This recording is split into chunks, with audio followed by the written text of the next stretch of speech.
Halo, selamat pagi Pak.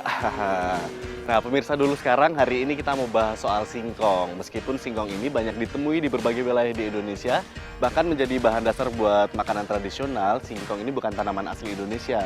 Karena dulu singkong dibawa ke Indonesia diperkenalkan oleh bangsa Belanda. Nah, sekarang ini Bapak mau pilihin bibit buat ditanam. Pak, boleh coba saya mau lihat Pak gimana pilih bibitnya.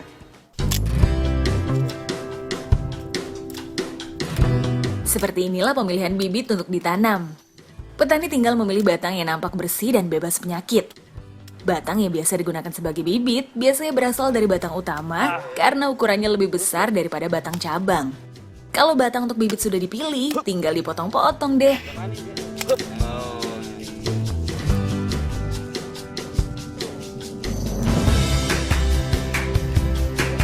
Potongan batang singkong kemudian akan ditanam dengan cara ditancapkan di permukaan tanah.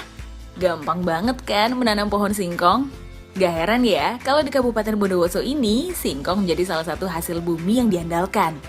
Apalagi konon di Jawa Timur lah pertama kali singkong diperkenalkan pada masa penjajahan Belanda, tepatnya pada tahun 1852.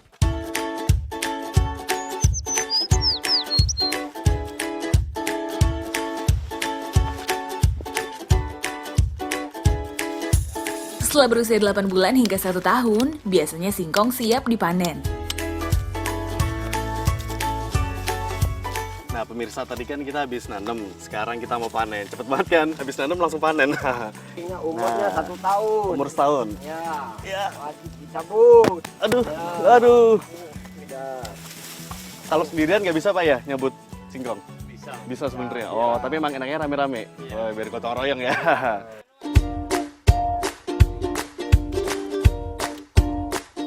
Setelah singkong dipanen, giliran ibu-ibu yang memisahkan singkong dari batang yang masih menempel. Sekali panen, biasanya singkong yang dihasilkan sebanyak 1 hingga 1,5 ton. Singkong yang ditanam di Kabupaten Bondowoso kebanyakan merupakan singkong mentega dengan ciri khas daging berwarna kekuningan.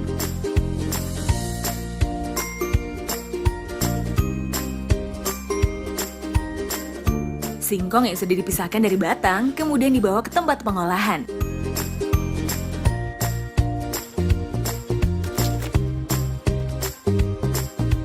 Meskipun singkong sudah diperkenalkan pada abad 19, namun konsumsi umbi ini baru meningkat pesat pada awal abad 20.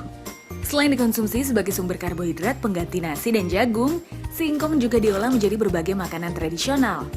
Makanya, singkong kerap dianggap sebagai makanan kampung yang bikin gengsi turun. Bilang cinta padaku, aku bilang pikir dulu. Selera kita terlalu jauh berbeda. Singkong sebagai makanan murah meriah tertuang dalam lagu Singkong dan Keju.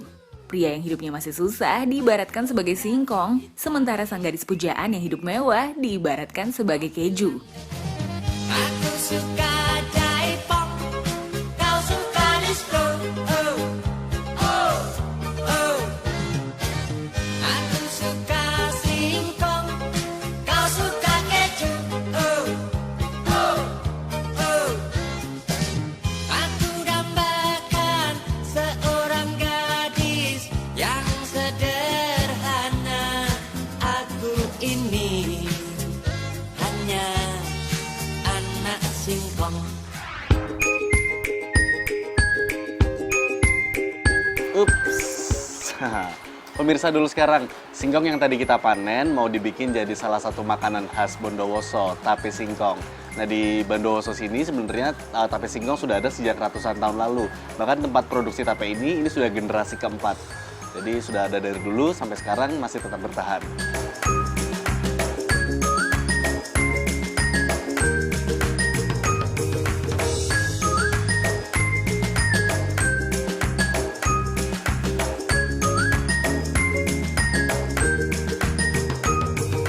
Ini dia singkong setengah matang yang sudah ditiriskan. Singkong dengan warna kekuningan inilah yang menjadi primadona Kabupaten Bondowoso.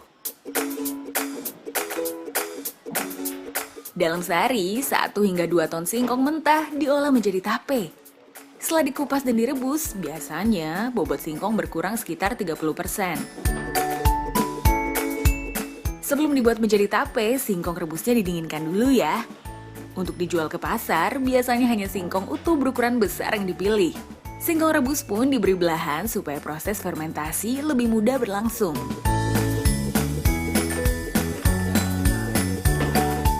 Singkong rebus yang sudah disortir selanjutnya diberi ragi. Pada hari biasa, singkong yang diolah memang tak lebih dari 2 ton. Tapi kalau musim libur tiba, tempat produksi tape di Desa Sumber Tengah ini bisa mengolah hingga 7 ton singkong. Singkong yang diolah menjadi tape juga dikenal dengan nama peyem di Jawa Barat. Pembuatannya pun sama, yaitu memanfaatkan ragi untuk proses fermentasi. Gak butuh waktu lama kok untuk proses fermentasi. Dalam waktu 1 hingga 2 hari, biasanya tape sudah siap untuk dijual. Tempat produksi ini setiap hari hanya membuat tape untuk dijual ke pedagang di pasar yang terletak di sekitar Bondowoso. 1 kilogram tape biasa dijual pada pedagang seharga Rp5.000. Sementara untuk tape dalam wadah besek hanya dibuat jika ada pesanan dari konsumen.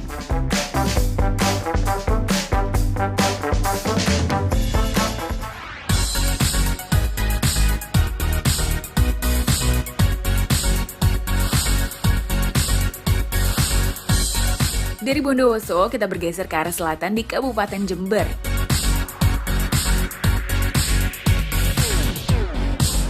Di kota Jember, olahan dari tape menjadi buatangan wajib bagi para pengunjung.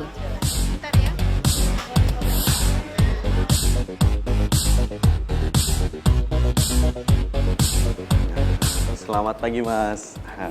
Nah pemirsa dulu sekarang, kalau di Jawa Timur, tape itu bukan hanya ada di Bondowoso, tapi juga ada di Jember. Kalau di Jember biasanya tape diolah lagi jadi makanan lain. Nanti kita lihat tape ini bakal dijadiin olahan apa. Sebelumnya ini harus dipisahin dulu dari serat-seratnya. Ya kalau mau dimakan sih bisa juga. Enak, manis. Karena letaknya yang saling berdekatan, gak heran ya kalau makanan dari Bondowoso dan Jember memiliki kesamaan. Bedanya, tape buatan Jember biasanya diolah menjadi prol tape, makanan tradisional khas Jember.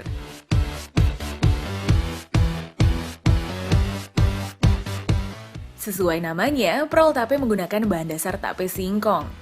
Tape yang akan diolah menjadi prol tape dipilih dari singkong berwarna kuning. Sementara bahan lainnya ada telur, tepung, dan santan, serta mentega.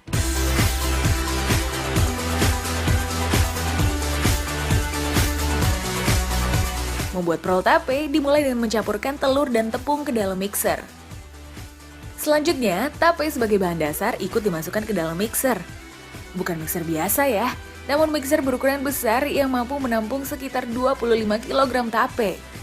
Dalam sehari, produsen prol tape yang sudah beroperasi sejak tahun 1982 ini bisa mengolah 100 kg tape.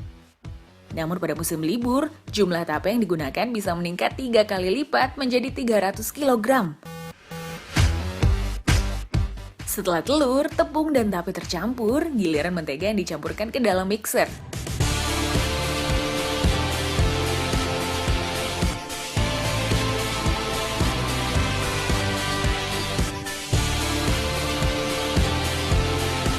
Kalau semua bahan sudah tercampur, adonan prol tape tinggal dimasukkan ke dalam loyang.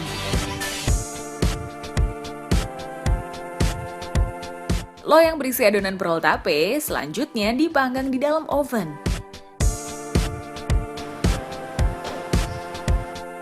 Gak perlu waktu lama untuk memasak prol tape.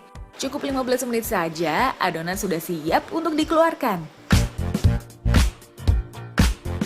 Eits, tapi prosesnya belum selesai ya. Makanan tradisional yang sudah dikenal sejak zaman Belanda ini masih ditambah topping biar lebih enak. Dulu, prol tape original disajikan tanpa topping. Tapi seiring perkembangan zaman, prol tape kini disajikan dengan berbagai macam topping seperti meses coklat, keju kismis, dan kenari.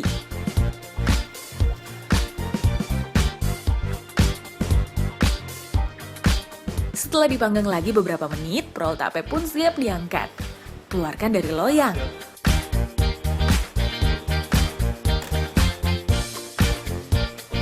Roll tape segera dikemas untuk dijual di toko oleh-oleh.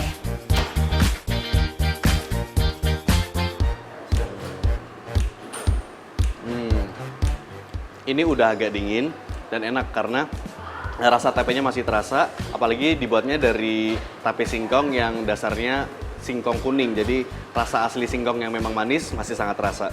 Masih ada satu lagi olahan dari tape singkong khas Kota Jember. Nanti kita lihat pembuatannya.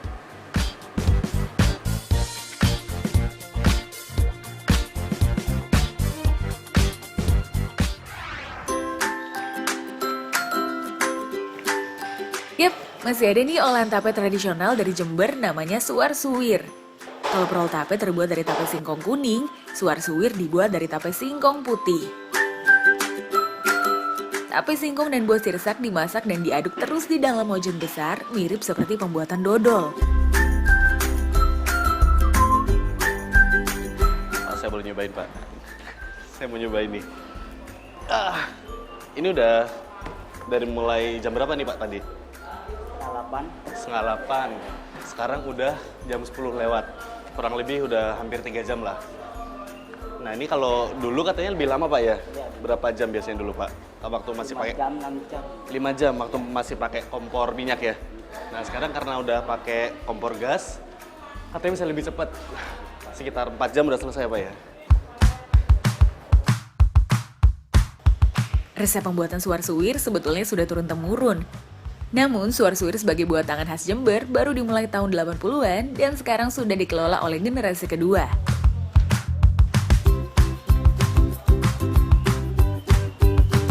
Ini dia adonan tape yang sudah mengental dan mengeras. Lembaran suar suwir yang sudah mengeras dipotong menjadi bentuk stik. Dulu, suar suwir hanya dibuat dari campuran tape dan sirsak. Tekstur dari buah sirsak yang membentuk serat membuat makanan tradisional ini dinamakan suar suwir. Namun sekarang, suar suwir tak hanya menggunakan sirsak, tetapi juga bahan lain yang lebih populer, salah satunya coklat.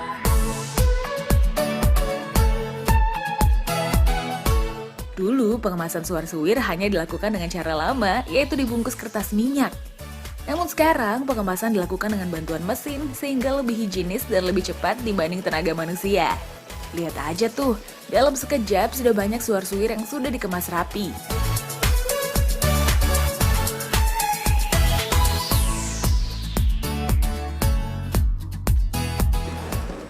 Nah, pemirsa dulu sekarang nih, suar suwir walaupun dia makanan tradisional, pengemasannya pun harus tetap bagus biar bisa menambah nilai jual.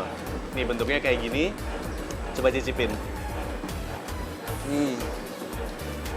Manis-manisnya sih hampir sama kayak dodol, tapi dia lebih crunchy dan gak lengket di gigi. Enak, ini yang rasa sirsak.